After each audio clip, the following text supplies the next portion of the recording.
building can be daunting, right? It tends to intimidate not just newer players, but even more experienced ones. You've been around for a while playing a metagame, you know how games go, you know what you're going to be facing. You know even how teams tend to work or tend to look rather.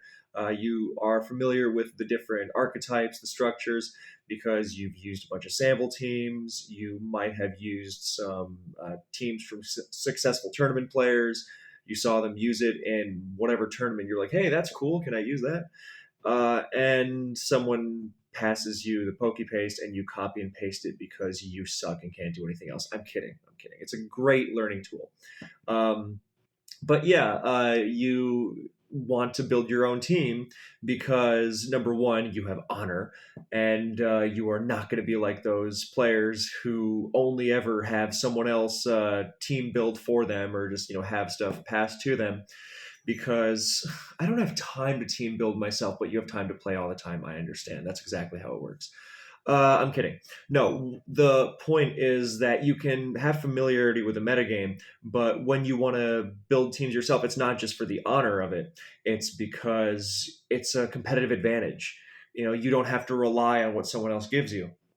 You can sculpt a team to serve your exact desire, your exact needs. You don't need to outsource it like, hey, I want a team with this and this and this. Can you make it for me?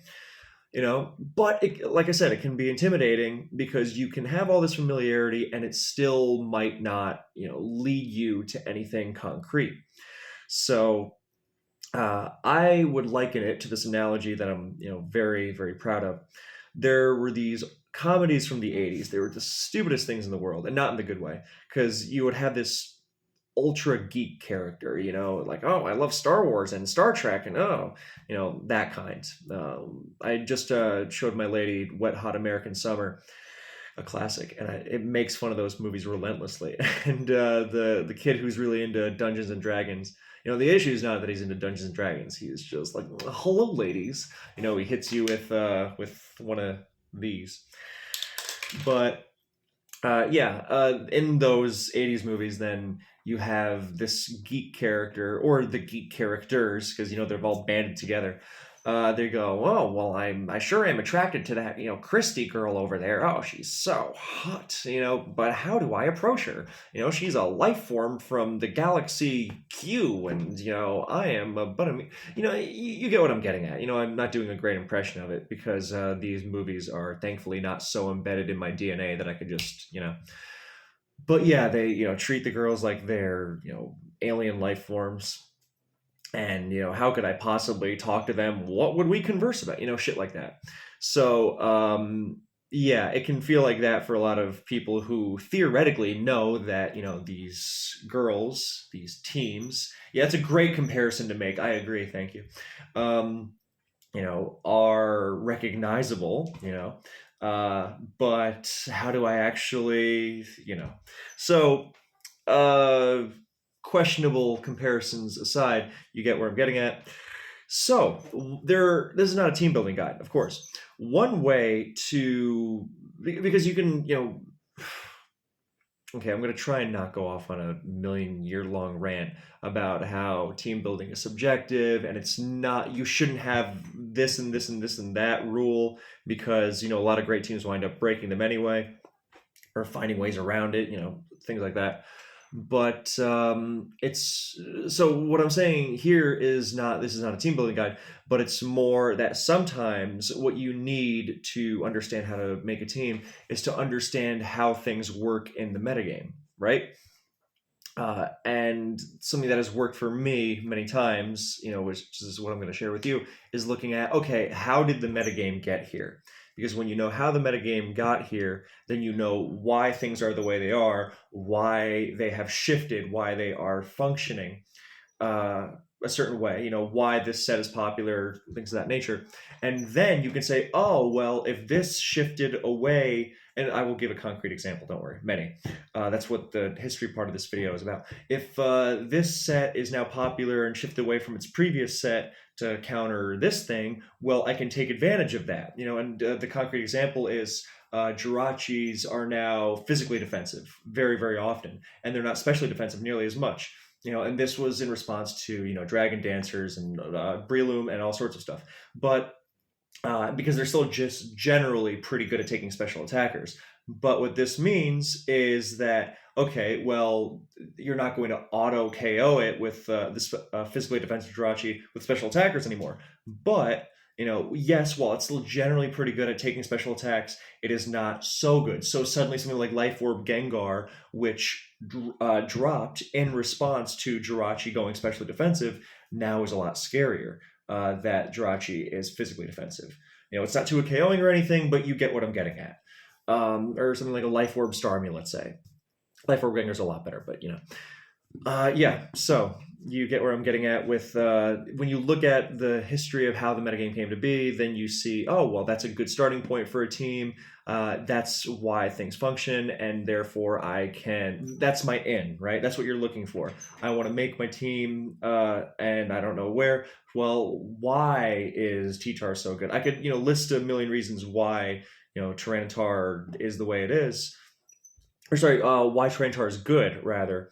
But that once you get these kind of circular discussions, right? Whether it's DPP or Advanced, T-Tar is good because Sand and and Dragon Dance and Choice Band, and you kind of go, okay, well, how do I fit this on a team? So what's its relation to the metagame at large? What's its relation to its teammates?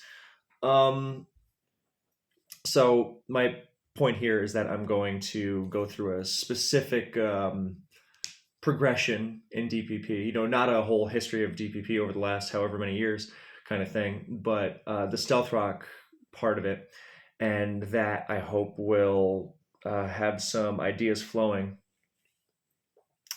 I'm sorry, I'm tired. It's getting dark very early. It's the kind of cold that just eats your skin off. Yeah, makes you tired very early. Yeah. So this whole thing is about Stealth Rock, right? So the thing you got to accept right off the bat is that Stealth Rock is so powerful that you are willing to lose a Pokemon right off the bat for it. With Suicide Lead Stealth Rockers. This is something that originally, advanced players laughed at the players who came in during DPP and were perfectly willing to throw away that Arrow or Azelf or whatever just to get rocks, and tempo for their off. They're like, oh, really? Suicide Leads. Okay, thanks for the 6-5. And it does work. And a lot of this dynamic is predicated on not just, but on Stealth Rock fueling offense. The through line of this video is going to be Stealth Rock fuels a kind of offense, and then defense responds by finding certain ways to deal with that Stealth Rock fueled offense. And then, offense, finds new ways to do it, so on and so forth. So we'll just start with a very generalized acceptance that yes, it is good to have a certain offense team. Going back to Husk's team, Astral Projection back in Diamond and Pearl, forget Platinum. Deoxys Speed was allowed in OU. So his team was, oh god, I don't remember, but it had the classic combination. Well, it was Arrow Lead, Gyarados, I think it was Lucario, and it cleaned up with Deoxys Speed. And I forget what the other two were. But the tried and true part is the Stealth Rock Lead and DD Gyarados. That part is fundamental on Hyper Offense. I wouldn't say required because this is what I mean by team building restrictions. Like some people say, oh, you got to have the Gyarados on Hyper Offense. And it's like, yeah, a lot of the time you do want Gyarados, but not always. You limit yourself that way. But that's not what this video is really about. So my point here is that we had this team establish the whole validity, let's say, of the suicide offense style. And I apologize because I took a shower late last night and then slept on my hair, and it's all funny. Yeah, so the Stealth Rock Lead is a valid choice. We accept this, right? And okay, well, you're saying it's valid. What makes it valid? The point is that with the right offensive Pokemon, oh, he had a Choice Band Garchomp. That was what was on his team. An Adamant Choice Band Garchomp, actually. Yeah, Deoxys Speed and Garchomp. That's how old we're talking. But yeah, the point is that with Stealth Rock fueling your offense, and taking a certain chunk out of certain Pokemon, then it is worth sacrificing that stealth rock lead, because then you will ride that momentum through to victory. And this has repeatedly demonstrated itself as, not just possible but consistent. You get those rocks up, you prevent your opponent from getting the rocks up that's big. Maybe you get some explosion damage with Azelf, and then you send the Gyarados in and you are off to the races. You're putting pressure because things like Zapdos are taking, or opposing Gyarados even, are taking Stealth Rock damage. You don't have rocks. So, the rocks advantage is huge, and you're putting on all this huge offensive pressure. At first this was tried because the power creep in DPP was so significant compared to Advance. You got Life Orbs and huge base power and things like that. But it just, even now that DPP's offense might seem tame, it's consistently good. Or it fluctuates, but it is consistently a viable playstyle. I think the details tend to shift, but not in a major way. The fundamental part underpinning the whole affair is consistent. So, point is, you get up rocks, you go to your Gara, you have your other things, you clean up. There's all sorts of hyper offense. So, well, you would say, okay, well, this kind of team relies on just not only getting a good start, with the Azel fleet or whatever. So that's a risk. How do you tackle that kind of thing? Well, you shut down the Azelf. You do something like Scarf Breloom used to be popular. You can trick Azelf with your own Scarf Azelf, things like that, which also beats other Arrow. And it's that kind of team that really relies on that fast tempo from the reliable lead. Then it's going to, if it's not getting off to a good start, it's not going to do very well, because it really relies on, rocks, bam, bam, DD Gara, pressure's on. That's not impossible, but very difficult. So if you can stop it from getting going, then there's that. And it's not the kind of team where, the lead-off matchup, the first couple turns might not go perfectly, but it claws its way back in very well. And that's exactly the counterpoint, let's say. Okay, you've got the rocks, you've got your DD Gara. Okay, is DD Gara, and its friends, are they really so strong that you just cannot counter it? Even with the early, rocks advantage and pressure?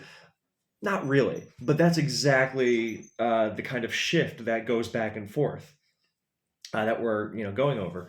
That with when you can't rely so much on things like Zapdos to answer Gara, because you are facing these kinds of teams that are going to get rocks up before you can spin, and the Gara itself is going to be at full health, and it'll have like a whack and berry, so it can survive thunderbolts at full health, things like that. It's not just about the damage on the counters. It means Gara stays healthy enough to tank hits, so it's harder to revenge kill. Just because you could take a hit from it doesn't mean you can necessarily beat it.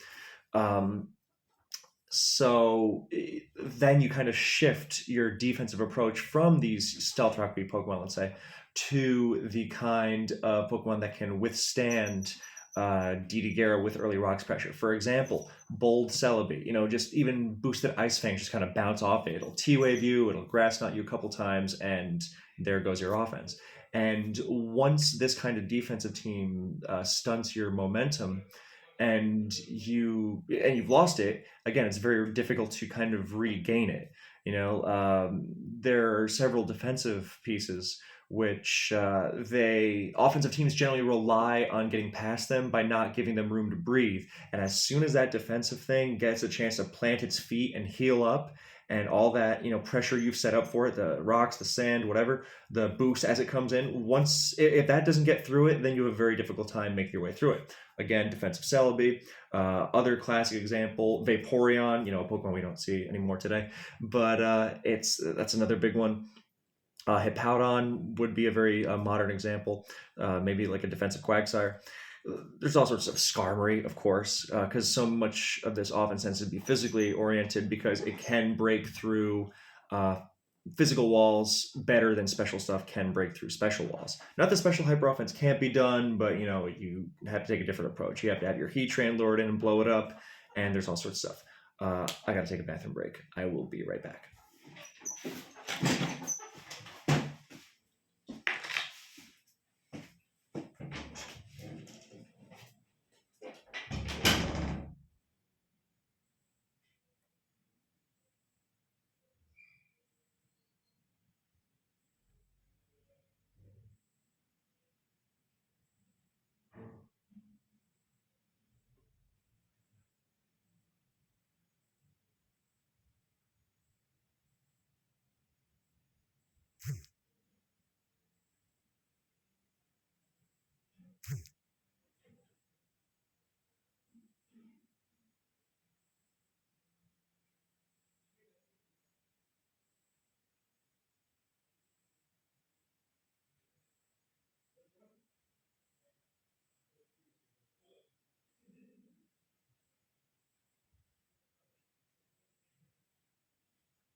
especially important to stay hydrated in this cold. Otherwise, it'll really, really dry you out.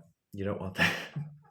Okay, so yeah, we've got this general like diamond and pearl period where we accept the existence of the stuff and the dynamic it sets in motion back and forth across, hyper offense adapting, then defense adapting, and then hyper offense and its riskier nature. It kind of tends to fall out of style, and then offense meets it more in a more mid-paced direction. And when I say mid-paced, I don't mean that it's spamming recovery moves nonstop. Yeah, Zapdos can roost, Starmie might recover, but it's more that the Pokemon are bulky and they're not just spamming setup and committing as soon as they get in. The no switch play style is sometimes how you refer to hyper offense. Because what are you doing switching? You got to just be attacking. Yeah, lose your attacker, but you got to get something out of it, and then the other thing will pick it up. So with bulky offense, as it's commonly referred to, a much more consistent playstyle, then you will have the tools to switch around. You don't have to get it right from the beginning. You can come back more easily. So yeah, that's generally how it gets met. This if it's bold Celebi against, say, a hyper offense team, once it plants its or Vaporeon, once it plants its feet, it gets in on that Infernape Fire Blast, and you're in trouble. How do you take this thing down? Even and this is not related, or sorry, relegated solely to hyper offense stuff. There are plenty of popular offense teams back in the day. Flygon, Scizor, Infernape, Starmie, U-turn spamming stuff. And something like Vaporeon would just completely sit on it. It's something to always keep in mind. So another reason why Breland became so popular, because it doesn't just take this thing on, but it also has longevity. Because if your only way of taking such a defensive Pokemon down doesn't have longevity, you will just get outlasted. I've gone through that subject a million times on this channel. But yeah, so that's the dynamic. The hyper offense. So we've accepted the broad idea, the concept, right? So what does this mean in reality? Well, you've got the Husk team, which was met with a lot of stall, like hard stall. Because generally the extreme stuff. I mean, this is not just a Diamond and Pearl thing. It's generational, right? The more extreme stuff overwhelms the more mid-range stuff, and then the extreme stuff gets met with more specialized stuff, and the specialized stuff is not so threatening to the more mid-range stuff, and then everyone is happy and contented playing mid-range stuff against each other for a while until someone decides to go more extreme again, and that happy period is disrupted. I like those mid-range periods because that's my kind of thing. I like control of the game, and then there are some people who just like crazy stuff. But you gotta have the crazy in there once in a while. It's just the degrees of crazy are the acceptable degrees of crazy vary person to person. So yeah, now we've got Platinum coming around, and Deoxys is gone, Garchomp's gone, and we've got a defensive style that is very reliant on Fortress. So, and this lasts through Platinum and into Heart Gold and Soul Silver. Not to say that Skarmory wasn't always so very popular. Taunt Skarmory, but you sense the presence of very bulky teams, because these weren't just stall, Fori and Scarm things. They were also semi-stall or balance, or however you want to call them. People used to get really up in arms over the terminology, the specifics, which I understand. You gotta say what you mean what you say. But yeah, they would be used on more offensive teams too, because hey, offensive teams like their backbone and hazards, and they make sure that the Skarmory is not supported by something too passive to actually come back. You don't want to have a defense. This is another thing. The hyper offensive team doesn't want to have something that's so reliant on everything going right from the beginning. But there are certain defensive teams that are kind of, I don't know, they rely on everything going right for them. And if you disrupt their pressure, as like bulky offense teams kind of do, then they have very little in the way to come back as well. That's why these semi-stall, these balance things are more popular, because yeah, you might take a beating getting your hazards or whatever, but those hazards are going to carry your offensive thing late game, whether it's your Scarf Tar, your offensive Jirachi, physical or special or mixed. whatever, it could be even be more aggressive. It can be like an Infernape or something. But or Specs Latias in the Platinum era, very popular. Scarf Rotom, but you get the idea. It's more aggressively leading to help you come back. Whereas the defensive thing, there are certain kinds of defense. It varies also on the style of defense, whether it's like pure Hippowdon, Fori, Blissey. That stuff tended to be pretty robust, even if things didn't go perfectly at first. But there are certain kinds of like balance stuff that really, really relied on everything going right, and it tends to happen if you're in that middle range, but not really aggressive enough to justify it. Because if you're not walling well enough to go slow, you better have some real offense to make up for it.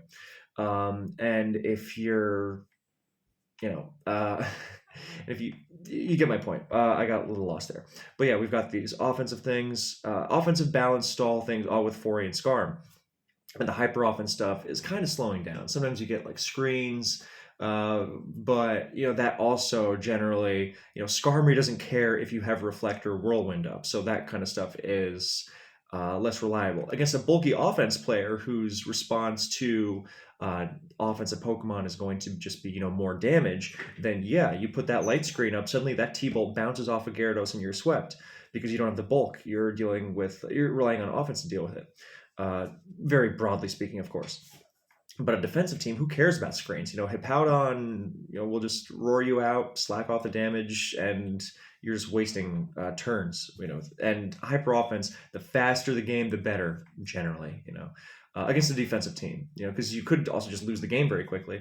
But against a defensive team, the longer you let the game go on, the longer you're giving them, chances to heal and just mess you up. So where this dynamic is going in particular is that once we establish this kind of back and forth through the Latias and Salmon spans, Heart Gold and Soul Silver. So where Azelf lead is suddenly adapting because Machamp has completely ruined the lead metagame. So you got a lot of Choice Band Azelf leads, and you got these Choice Band Azelf bulky offenses. Choice Band Azelf, still a great Pokemon, but it kind of fluctuates, and at that time, it's all about the Band Azelf. So with Band Azelf all over the place, and these kind of bulky offenses, they're mid-range. And these are the ones that can struggle against the more robust stall teams if they don't have a very specific offensive game plan. Now, and here's where I'm going with this. So the direction it all comes back to Stealth Rock, because these stall teams, nowadays we see these Superman things, and they're so robust and to passive damage in general, and this whole thing is about how we got there. It's not just about spikes, because these stall teams, like I said, Fortress, a lot of them, right? This is the dominant mode. And yes, Skarmory's there, but even Skarmory would eventually start being paired up with Starmie a lot more than it did in the, Latias Salamon's Platinum era, since Starmie so often competed with Latias there. So, not that they necessarily compete with each other, but generally it's like, why bother spinning when you can just ignore it with Latias and have this amazing Pokemon? So, Fori, Gara, Stall, Rest Hog, Gyarados. Incredible physical wall if you can keep Stealth Rock off. You see where this is going. You don't target Rest Hog Gyarados with a bunch of physical attackers by just hitting it repeatedly, because it'll intimidate and heal and roar, and with hazards, you are just in a world of pain. You beat Rest Hog Gyarados by getting up rocks and double switching around on it. Because let's say Rest Hog Gyara, you have an Infernape, right? And Rest Hog Gyara has to switch into you because nothing else is going to come into you comfortably. Let's just say it broadly. And incidentally, by the way, a good lesson to take from this is that this is why sometimes you have to mix up your moves on stall. You don't always go to your perfect counter, because otherwise the offensive player will run circles around you. If they know you're going to that perfect counter every time, I'm not saying leave your Skarmory on Zapdos. That's stupid. No, what I'm saying is, instead of going to Gyarados in this case, then you might go to your Rotom, which is a less perfect answer, to Infernape, but it is not so it's not at threat of instant death, and it doesn't get ruined by the double switch is coming, because you also know the offensive player is very good, so they're not just going to attack into Gyarados and have their momentum come to a halt. But again, I'm also speaking broadly. And incidentally, this is why I don't like playing guides either, because I find they're too restricting for a game that has so much possibility, because the Infernape player could, depending on the circumstances, just attack and force the Gyarados to come in and take that Stealth Rock damage, and rest it off, as opposed to hedging it all on a prediction. Just play it safe, make that thing come in, make it take damage. Positioning, I have a video on that. I hope someone in the comments can respond to someone else who's looking for it. I don't even remember what it's called at this point. Prediction is whatever. Yeah, prediction is overrated, but you have to you can't never predict either. It's balance. So that's what I'm getting at here. So with this whole example of Rest-Hog-Gyara, because Rest-Hog-Gyara was holding everything together, then you start seeing Stealth Rock that if you can keep Stealth Rock up against Fortress, then you are it's off to a good start. It's not that easy, because yes, people started moving away from Fori as the spinner, because post-Dragons, Heatran becomes the most popular thing in the metagame. It's the most popular set, the Stealth Rocker, and obviously Heatran keeps rocks up on Fori unbelievably easily, right? The problem is you cannot over-rely on that, because Fori will just get up a million spikes on you, and then Heatran, it only has so many switch-ins, and then it'll go down, and then the spin goes off, and then it was all for nothing, right? So you can't just get rocks and double switch a million times, because they're going to have that hazard pressure on you too. So you have to get rocks. Maybe you have Starmie relieving some pressure, but even then, that's not going to do anything. It's not going to do it all for you, but it's something. Or you get up rocks and you double switch to prevent them from getting that many hazards, right? You put on as much pressure as possible and as few turns as possible. That's the big thing here. Not just for hyper offense, where you have to win immediately, but even for this kind of bulkier offense. These Azelf, Heatran, Breloom, Suicune, Jirachi, Flygon. That was the team. Attributed to Taylor had a team like that very early on, but my buddy Rat Cheesy, or Infernape 101, that was his team. That was a standard. So it was a team my buddy Roscoe and I enjoyed using very much. Just the Rat team. So yeah. Point being, with that kind of team, yes, you have the tools to beat Stall, but you got to be very precise about it. It's not about auto winning against Stall. Very rarely are you going to auto win against a good team. You just have to have the tools to let yourself play it. So, with this in mind, Fori is already moving away. It's already moving away from Fortress, right? And that's the whole Fori Gyara thing. Like, yes, if Fortress was a more reliable spinner when, say, Swampert was absolutely everywhere. Swampert was everywhere in the Dragons metagame, and just because it's got that bulk and typing, and it just kind of, when you are dealing with so much raw power as you were in Latiment's, then Pert just kind of generally being so tanky is a lifesaver. It's not doing concrete, I counter this and that kind of duty, so much as I just generally use as the pivot into stuff kind of stuff. So, this in mind, with Pert around, that as popular as it was in the Dragons era, no wonder Fortress was so good. Because you're probably wondering, well, how was Fortress, allowed, quote unquote, to support Gyara like this in the first place? That sounds like the most unreliable thing ever. Using Fortress as a spinner to support a Stealth Rock weak wall. Not just a Stealth Rock weak wall, by the way. If it was Zapdos or something with automatic recovery, that'd be something else, or like Togekiss. But Gyarados, which has to rely on rest, oh my god, I hope those Blissies were using Wish. They weren't. They should, because Wish Blissey is amazing, but yeah. So if I time travel back to 2010, then I will make sure to tell everyone use Wish on your Blissey, because those movesets were kind of up in the air.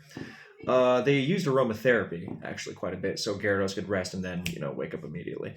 So, where am I going with this? Yes, so Fori, we're already moving away from Fori because Heatran is absolutely everywhere. Has this really been going on for 30 minutes already? Oh my god. Cool.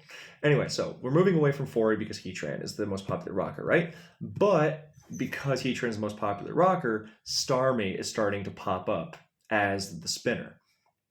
And this also means, well, if my fortress isn't spinning, if my spiker's not spinning, I'm going to use Starmie because it's better. And this is how we get a whole wave of Starmie defense. Whether it's Hippo, whether it's Spit F Heatran, whether it's Scarf Tar, whether it's both, Gliscor, Rotom, Celebi, these kinds of teams were very popular. I had one I really loved at the time.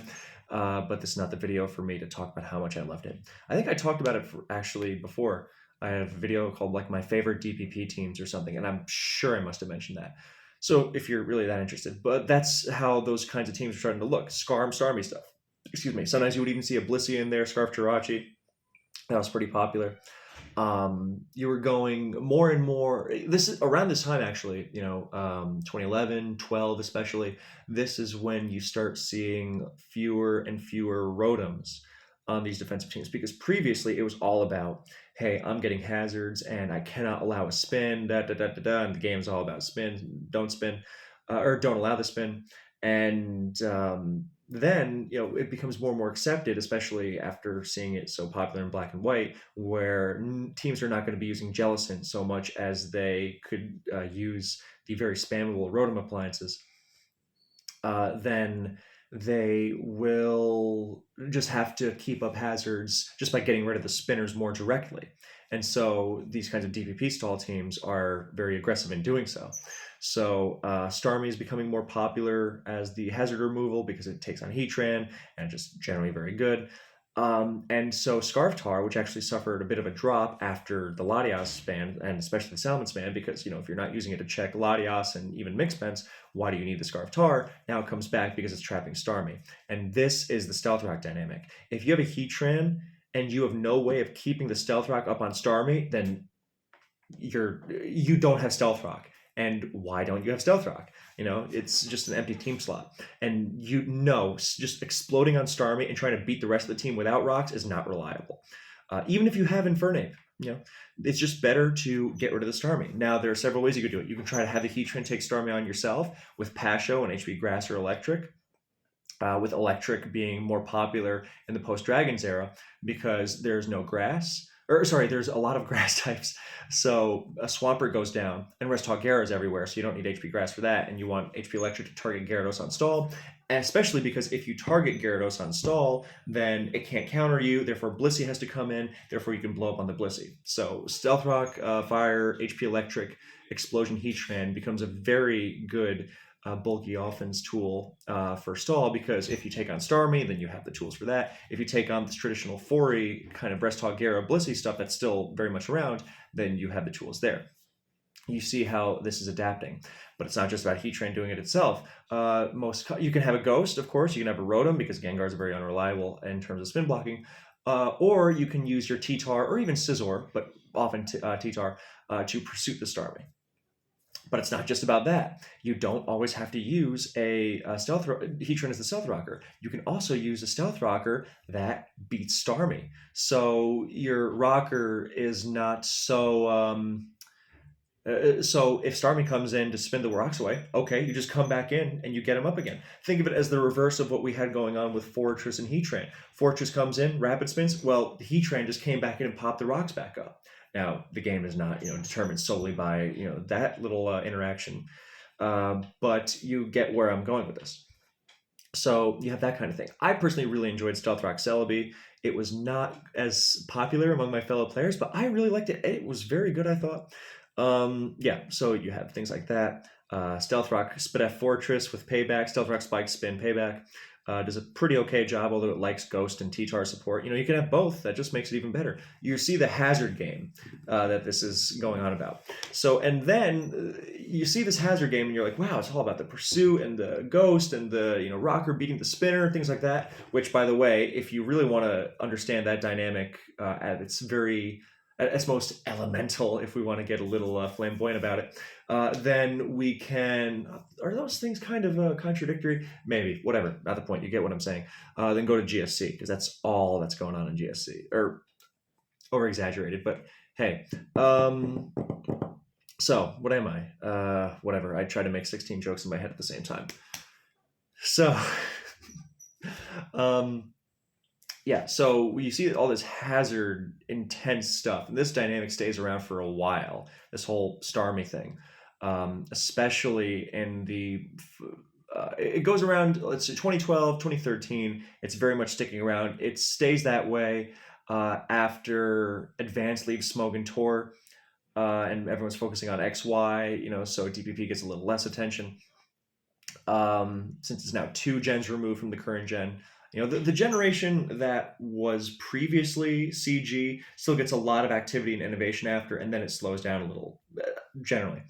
You got to understand, a lot of this stuff is very, very broad sentiment, and to give you the overarching idea of what's going on, and then you delve into the specifics, because no one can do the specifics for you.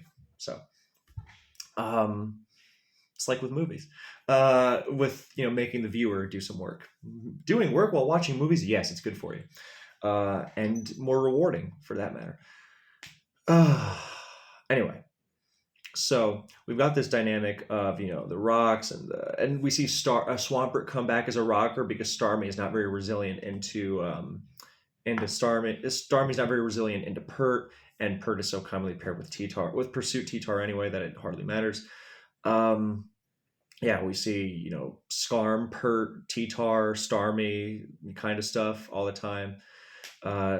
Solid balance stuff. And you'll notice here, by the way, that we're talking this whole offense trying to get a leg up on defense, and then defense trying to do the same with its own Starmie, with its own pursuit, trying to get the pressure on. Oh, what's the offense team going to do with hazards? Well, these offense teams are also running Starmies, so we also have Scarf Tars. So we've got lots of T-Tars pursuing Starmies and getting up hazards on both sides. If the ghosts are involved, then the T-Tars get involved there too. Maybe it's a Scizor, but you get the idea. You don't necessarily need the T-Tar, you just need to be able to deal with the spinner. And this is generally between play styles that don't that don't go bang bang. It's not hyper offense is what I'm getting at. It's bulky offense versus balance versus semi-stall versus stall, that kind of genre, or those kinds of genres, I should say, where you're trying to get a leg up over the course of a longer game.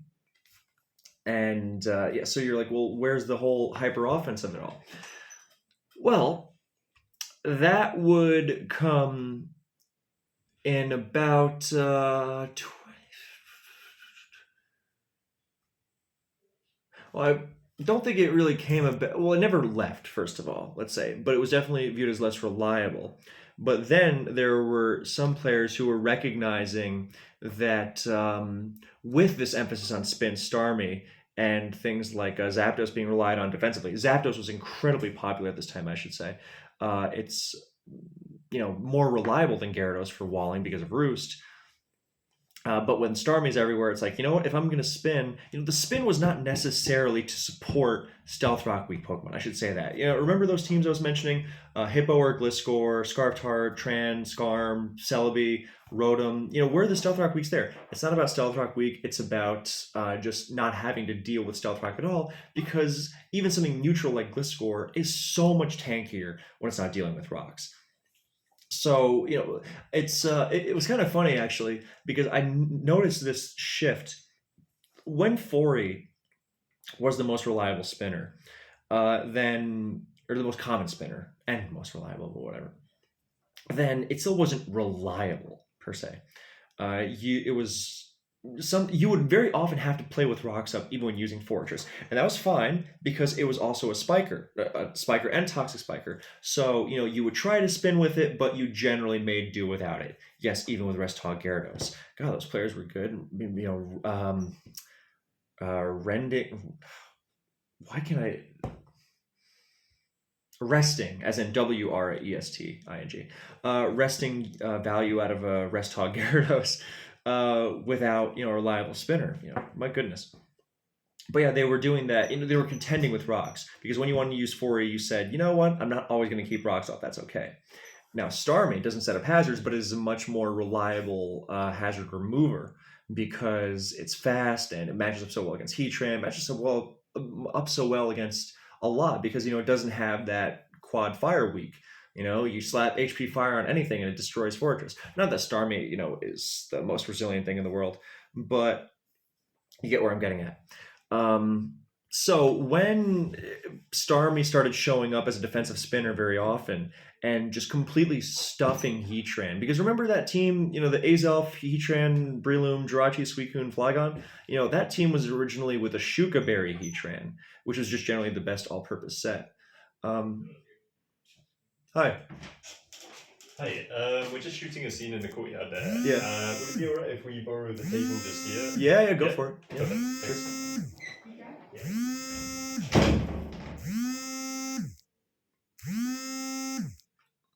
All right, and I'm getting a phone call at the same time. All right, I'm gonna have to call back. I apologize for the buzzing. Where was I? Wow, that all happened at the same time. Okay, so my point was, people were spinning with Starmie against Heatran, and they realized how easily it shut down Shuka Heatran. Rocks, Fire Blast, EP, Earth Power, Explosion. Without Explosion, Heatran is never getting past Recover Starmie, and there's no Pursuit or Ghost. There's nothing to force the issue.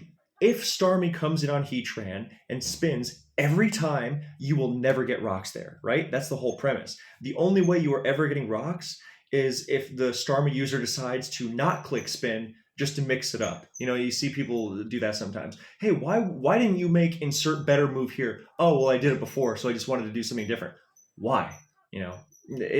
So once people kind of caught on to the fact that you just spin every time and you'll never get rocks, then that shift occurred. Not that there weren't teams that had rocks Heatran that couldn't deal with spin Starmie. There were Spike's Roserade teams. Roserade would put the pressure on, and then they had Ghost as well, sometimes even T-Tar, but rare. Pursuit wise anyway, it was more DD. But these bulky offense teams that were so defining, they couldn't do anything about it. So that's where you started getting the Pursuit or the Pasho trend kind of thing. So when people realized that Starmie shuts Heatran down so hard, that is when they kind of got this amazing feeling like, oh my god, I don't have to deal with rocks. It's kind of like the first time you go from DPP to Advance and switch in Zapdos a million times and never take spikes, and you're like, this is incredible. So, and I really think they became addicted to it in the sense that there were these players, these tournament players, who couldn't build a team without Starmie, even without Stealth Rock Weeks. And not only that, they switched Starmie into everything and spun immediately. Even if the rocks went up like 2 turns later, they wouldn't think that far. They were just like, I cannot deal with rocks. They got so used to that feeling of, yes, Gliscor doesn't mind rocks, but it gets so much tankier when it doesn't switch in. Double switching or just, taking a hit from 100 as opposed to 87.5. Things like that. Or even 93.75. It's a big difference. We know how precise the odds in Pokemon, or the percentages of Pokemon can be. So people got addicted to not having to deal with rocks. You switch in Jirachi with rocks up and you gain leftovers. You don't just cancel out rocks. Things like that.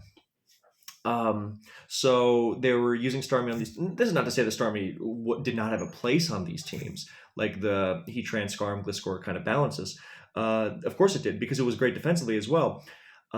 It was just that this was a misuse of Starmie. It was like top 3 in usage. I'm not kidding. Can you imagine Starmie top 3 in usage and viability? T-Tar, Jirachi, Starmie.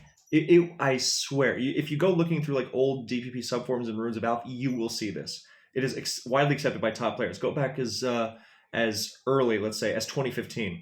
This was a common thing, and it didn't like end far after that.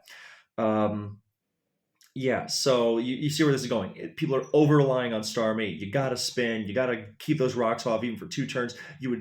People were switching Starmie into Starmie and spinning and die. They would take a T-Bolt and then die to sand, but they got the spin off, so it was okay. And then Swampert or whatever came back in and spun. And it was like, what are you doing? And these weren't idiots either. These were tournament players. They just became addicted to that feeling of not having to deal with rocks ever, and then they tried to keep it alive at all costs. There's a life lesson in that. So yeah, that is why Starmie was everywhere. And then there were things evolving, of course, like Stealth Rock T-Tar, is was really good because not only with Fire Blast you scare out Fortress a la Heatran, but you are a stealth rocker that doesn't that Starmie doesn't fear, or sorry, Starmie can't switch into. You can even switch into Starmie with, you know, Pasho Berry, invented by Badoosh, was very popular, more popular on Pursuit, but you know, on Rocks as well. And Rocks Pursuit was used, even though, you know, a little unreliable to try and pull that. That's a lot to task your T-Tar with. But yeah, especially if you're using it to check things like Zapdos. So again, Zapdos everywhere. Starmie just generally over relied on, and with these things in mind, Starmie everywhere to spin, Zapdos super popular. That is when Hyper Offense gets a bit of a kick because these kinds of teams and the players are so reliant on don't you dare make me play with rocks. I don't know what I'm going to do, that this is when Hyper Offense can kind of just bulldoze them immediately. Where Azelf will get the rocks up, you know, Starmie doesn't want to come in on, it's risky, speed tie, whatever, and then you have things like Gyarados running Life Orb Double Edge, and then Starmie just gets deleted. It's great. Or yeah, or Power or Bounce, but you know that gets more um, trip. That's not as reliable, especially because Starmie's, you know, a little bulkier. But generally, if you even if you don't kill the Starmie, if it T-bolts you, great, you're keeping your rocks, or you might even be Wackenberry, so it doesn't even take you out. And if it spins, then you take out the Starmie, and you have a full health Gyarados still. You see what I'm getting at? You know that you put them in that really precarious choice of, do I spin and then have to deal with this full health Gyarados at +1/+1, or do I damage the Gyarados, maybe not even take it out, and and oh my god, I'm sorry. Yeah, and then still have to, you know, deal with it. So because they were so you see how we're going back to that whole Gyarados thing, and this dynamic kind of keeps repeating itself.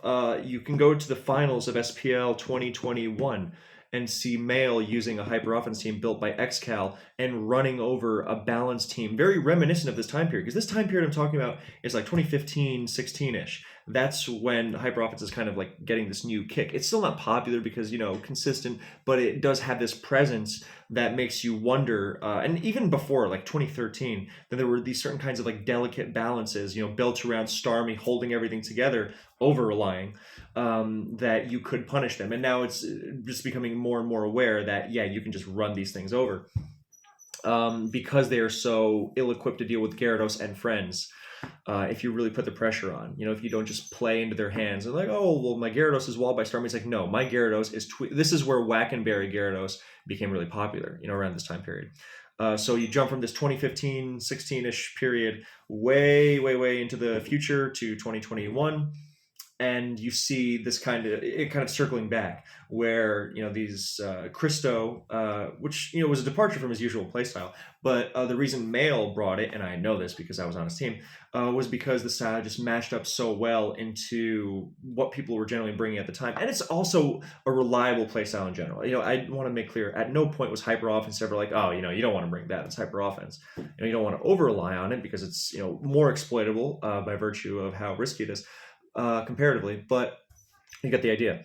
And he, in that matchup, he faces pretty much exactly what he wants, which is a very 2015, 16-ish style balance team with Starmie. I'm pretty sure he was facing his Zapdos, and there was things like Bulky and Polion, which are just generally not going to do well into, you know, Dragon Dance and physical attackers. So, yeah, there was a Bulky Jirachi. Yeah. So, with this kind of offense, then there was this simultaneous counter offense thing going on. I don't want to call it like defense fully because it was more balanced, but in 2013 I was very aware of this, and then over time it became more popular. I was very aware of this kind of hyper offense is going to run things over kind of deal. And this is where I really became interested in some stuff that, you know, I was familiar with from Ubers, and that I had seen some other players try. And just generally, I was thinking, well, why will this? I'm sorry, I just got completely distracted. I might have to pretend like this is a phone call, just so people don't think I'm completely insane. Anyway, but who cares? So, and this is Wish Protect Jirachi. Now, this had been tried before because Life Orb Starmie destroys everything without a Blissey. How do I counter it without? That was like a 2010 era kind of thing. And what happened is that like 2013, there are things like Subsplit Gengar running over everything. And remember, so basically, remember how earlier I mentioned things like Vaporeon and Hippowdon having that kind of sit on offense quality? Well, Wish Protect Jirachi was a new one of those. Um, because these wall breakers like N 2010 were like the bane of stall. Subsplit Gengar, scariest Pokemon in the game. Actually, I realize I'm jumping a little all over the place in terms of the timeline, but this is how memory works. What is this? An Alan Rene film? I love Last Year of Marion Bad. But and his other son. But yeah, you get the idea, I hope. So yeah, Substitute Gengar and Mixed Dragonite. That was another thing. I was like, how does Stall switch around this? It's the heir apparent to Mixed Salamence. So this is another reason why Spadef Hippowdon became such a big deal, by the way, because it could sit on these Pokemon, Subsligar, even Mixed Dragonite. But basically, it does that thing where it plants its feet, heals up, and now where do you go from here? So Wish Protect Spadef Jirachi is exactly that same thing. And Wish Protect Spadef Jirachi is really good into Gengar, into Substitute Gengar. And you don't want to switch it into a Fire Blast, but it will beat Mixed Dragonite 1v1. And it kind of does this whole thing where it outlasts offense and, Wish, of course. And so I wound up bringing it to a very important tournament game. And then, some people use that team for years afterwards just because it was generally robust into this kind of style of offense. So this is generally the dynamic that when you are facing this kind of, bang bang style, or even like a bulky offense kind of thing that relies on, I'm going to double switch, because hyper offense doesn't double switch. I'm going to double switch, and then my Gengar's in, my Mixed Knight's in, I'm going to, predict and do a bunch of damage. You have to be able to withstand it. And something like Zapdos is good at withstanding that kind of stuff if you keep rocks off. But since we know how rocks are not the easiest thing to keep off, Starmie, pursue, good rockers, whatever, then you have to look to ways to take these things on with rocks being up. And that is where Jirachi comes in. And in fact, Jirachi shuts Life Orb Gengar down so hard. What's the standard Gengar set right now? For years, it's Taunt and Will-O-Wisp, because you have to be able to do something into Jirachi. So that's why. Yeah. So Taunt, Wisp, Gengar rose as an answer to Jirachi, and then Jirachi became physically defensive specifically because of hyper offense again. It's like, hey, well, hyper offense. I had a physically defensive Jirachi for like taking a CB Azelf and some other stuff in 15, but yeah, it came back and became much more popular because you have this whole style of I'm rocks, boom, dragon dance, and suddenly you have this whole you need something to be able to switch into these things and not be terrified of them with rocks up. And Jirachi kind of does that, and with physical defense it becomes so much harder to take down, even for boosted earthquakes. In 2016 I wasn't using a Wish Protect Jirachi, but a Wish Calm Mind Jirachi. Talk about a throwback. With max defense, I mean and it was specifically because I was paranoid of my balanced style getting overrun by rocks and DD kind of stuff, and Jirachi, the way it would just eat up even boosted DD Gara, and in the actual game it wound up eating a CB Dragonite Outrage, CB being the other side of the mix of the Dragonite wall breaking coin to mixed. Yeah, so the physical defense on Jirachi winds up being a huge thing. And that is exactly what I was talking about at the very beginning, where you don't want to go, where Jirachi is shifted away from Spadef because, yeah, it still takes special attackers on pretty well, but you need it more to take on physically defensive stuff. Or physically offensive stuff, sorry.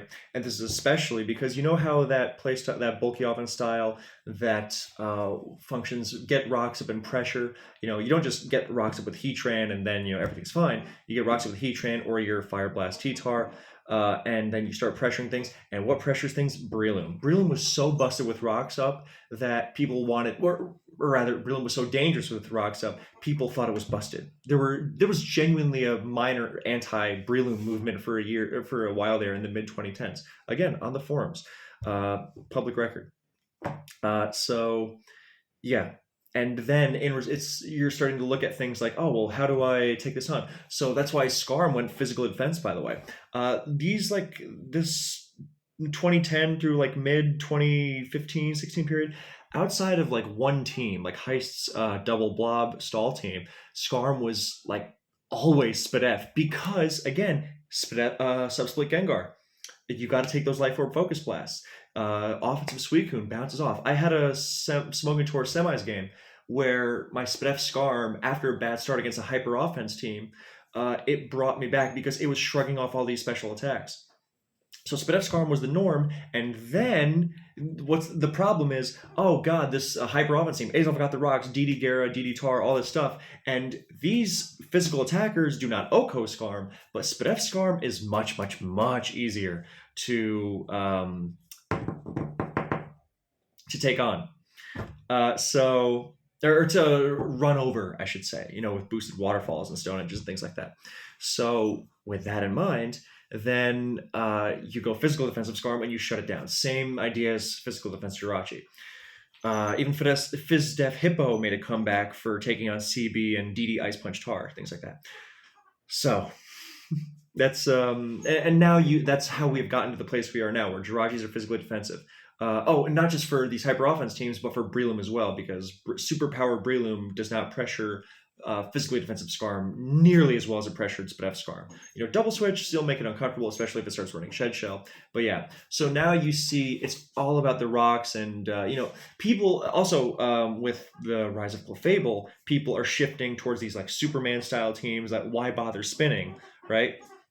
So and these teams also don't, if you're not going to spin, you don't want to rely on Stealth Rock weak walls. So that's why you don't see Zapdos on these teams as much, or ever rather. So that's how we have gotten to this Superman style defense, or even balanced teams that aren't running spin anymore. So, and that's why you don't see them. So with that in mind, I have to go to the bathroom again, but I'm going to end the video here. But the point of it all being actually, you know what? It's bad for your health. I'll be right back.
Yeah, it is very, very unhealthy to hold it in for too long. So if it's not necessary, then don't. And I don't even remember what the point I wanted to make was. Yeah, that's basic. Yes, okay, I know. So now that you know where we have come from, I'm not necessarily saying, hey, remember how when people used to use Rest Hog Gara, go do that again. What I am saying is, with these dynamics in mind, or with these evolutions in mind, then you see how these dynamics evolve the way they are. And since you know why we are at this place we are at now, this is Kevin.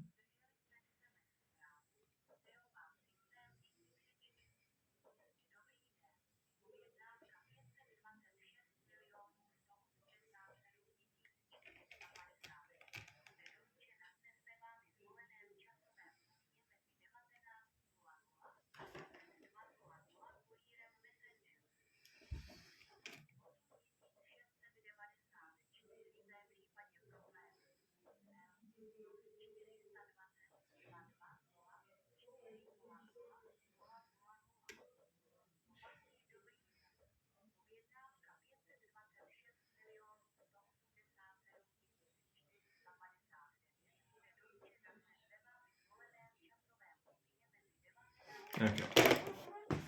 I guess there'll be a delivery here between 7 and 8. Yeah, so the point is not to, oh, check out these old sets, go use them, but more, um,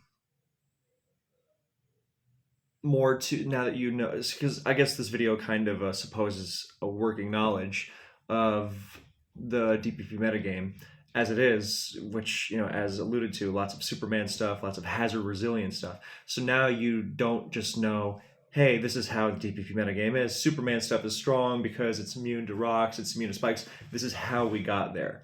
And I have found in the past that when I know how we got there, then it's easy for me to come up with ways to handle it. Like, oh, Jirachi is so much more physically defensive now because of Breloom and such. And it used to be specially defensive to take on Mixed Knight and Gengar. So especially Mixed Knight. I think Mixed Knight is super underrated in current DPP. So if I was trying to make a team to take on Stall currently, then I would look at Mixed Knight. I would look at a lot of things with these evolutions in mind. So thank you so much for watching. I hope you enjoyed. Is there anything else I wanted to add to this? No, that's basically it. Thank you, and I'll see you in the next one.